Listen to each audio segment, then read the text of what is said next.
במצב כזה חזר אלינו מטופל לאחר והלך לחופשה, יותר נכון טס לחופשה. הוא חזר עם המטומה, לא פנה אלינו בזמן, לא הודיע לנו בזמן, אלא חיכה לתור שלו. לכן ההמטומה התפשטה, תשימו לב, ישר יצא שם דם, שהדם הזה הוא אינו טרי, ובאיזה קלות אני מוציאה לו את החלקים האלה, כי הוא אמר שהוא לא מרגיש כלום, והמקום הזה היה פשוט פגוע. אם זאת הייתה ציפורן בריאה, אף אחד לא היה מצליח לעמוד בכאב הזה. המטופל לא סוכרתי, הכל בסדר איתו, בחור צעיר בריא.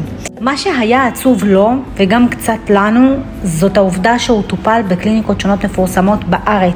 לא קיבל תוצאות, הגיע אלינו דרך המלצות מיבנה לאור יהודה. אנחנו היום נמצאים באור יהודה. והתחלנו לראות התקדמות ותוצאות כבר לאחר כמה חודשים, ותוך 8 חודשים הציפורן צמחה ממש יפה. אני אנסה לחפש תמונות, אם אני אמצא איך זה נראה מלפני, אני אשים לכם את זה כאן כדי שאתם תוכלו להתרשם מזה. ועכשיו הורדנו לו חצי מהציפורן ונתחיל את טיפול הצמיחה מחדש. כולכם יודעים שאנחנו מחטאים את הכלים שלנו ב4 שלבי חיטוי, נכון אפשר גם ב3, אבל אנחנו דוגלים ב4. חיטינו לו את המקום, שמנו לו משחה, כמובן שהשתמשתי בליגזנו כדי לרפא את הפצע מהר. אין מצב שהמטופלים שלי במצב כזה במיוחד יצאו בלי ליגזנו. הוא קיבל גם הביתה חומרים, משחה, ליגזנו, ונתראה איתו בעוד חודש במצב הרבה יותר טוב.